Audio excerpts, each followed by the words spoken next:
जिस जीव का जहाँ संस्कार होना निश्चित है वहाँ ही उसका संस्कार होगा। तुमने झूठ बोलकर एक झूठ बोलने का पाप अपने सिर पे ले लिया, एक समस्या तो ये हो गई। दूसरी समस्या ये हो जाएगी, सामने आवेगी, दूसरी समस्या सामने यह आवेगी कि वर पक्ष कन्या पक्ष का तो प्रयोजन सिद्ध हो गया। अब कोई भी बात आएगी ना अटपट तो बिचौलिया मारा जाएगा।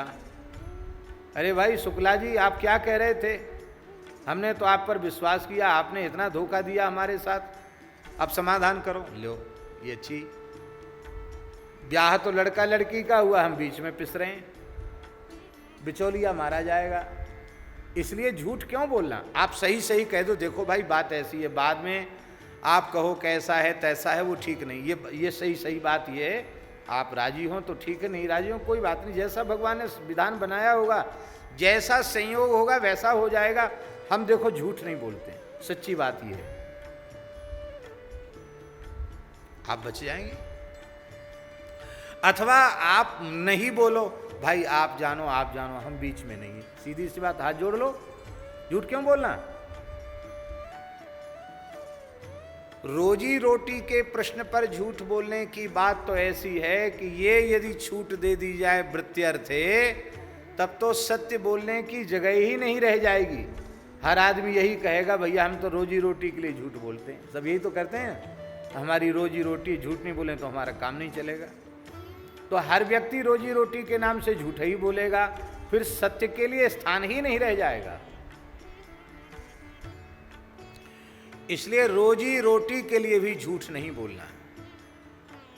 हमने एक ऐसे वैश्य महानुभाव देखे जिन्होंने अपने जीवन में पूरे व्यापार में कभी झूठ नहीं बोला,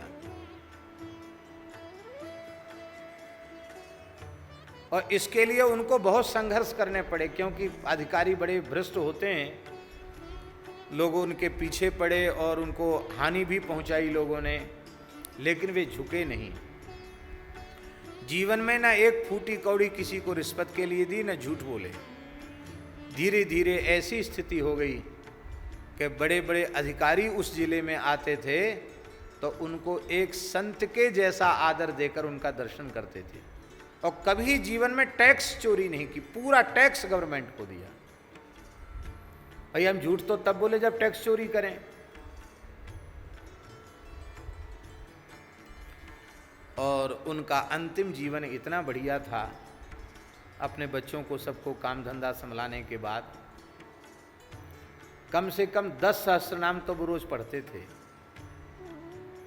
राम सहस्रनाम, विष्णु सहस्रनाम, गोपाल सहस्रनाम, गायत्री सहस्रनाम, गंगा सहस्रनाम, शिव सहस्रनाम, गणपति सहस्रनाम, सूर्य सहस्रनाम, दुर्गा सहस्रनाम, यमुना सहस्रनाम, ये 10 सहस्रनाम तो रोज पढ़ते थे, पाठ करते थे इतना। रामचरितमानस का अलग, भक्तमाल का अलग, भागवत जी का, और बाकी समय में नाम जप। इतना अच्छा साधक का जीवन उनका गया, क्या कहना।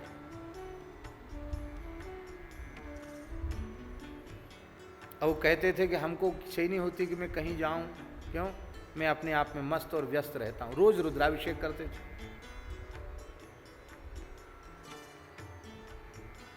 वैश्य थे।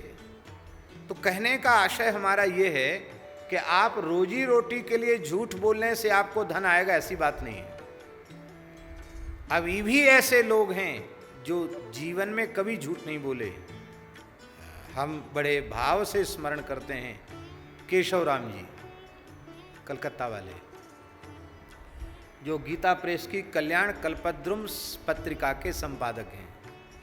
एक पैसे की आज तक टैक्स चोरी नहीं की, और आज 90 वर्ष से ऊपर आयु उनकी हो रही है।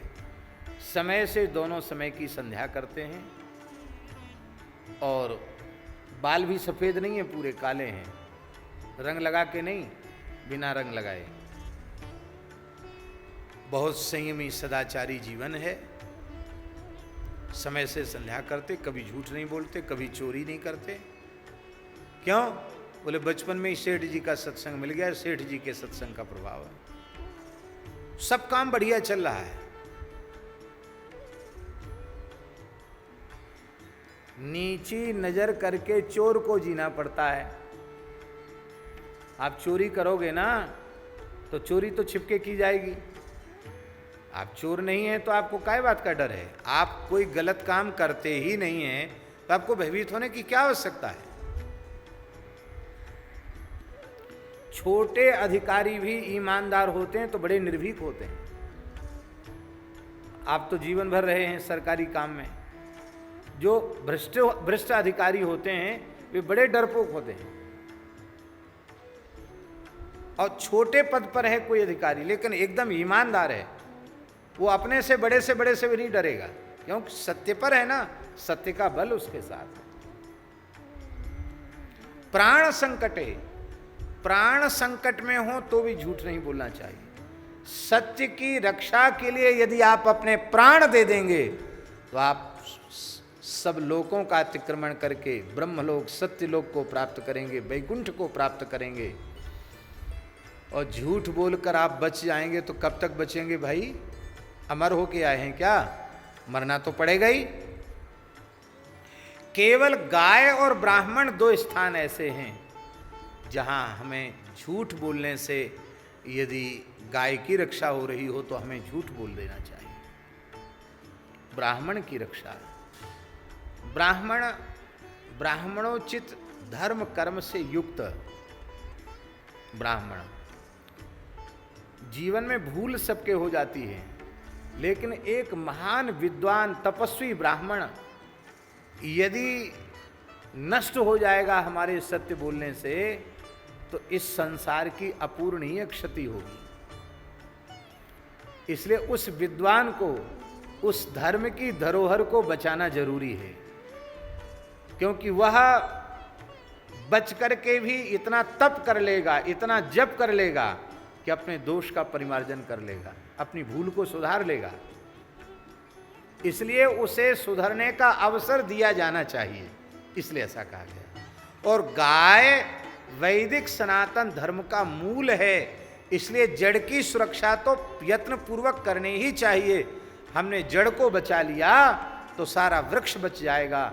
गाय बच गई तो धर्म बचेगा, राष्ट्र बचेगा, सब कुछ बच जाएगा। और गाय नष्ट हो गई तो सब कुछ नष्ट हो जाएगा।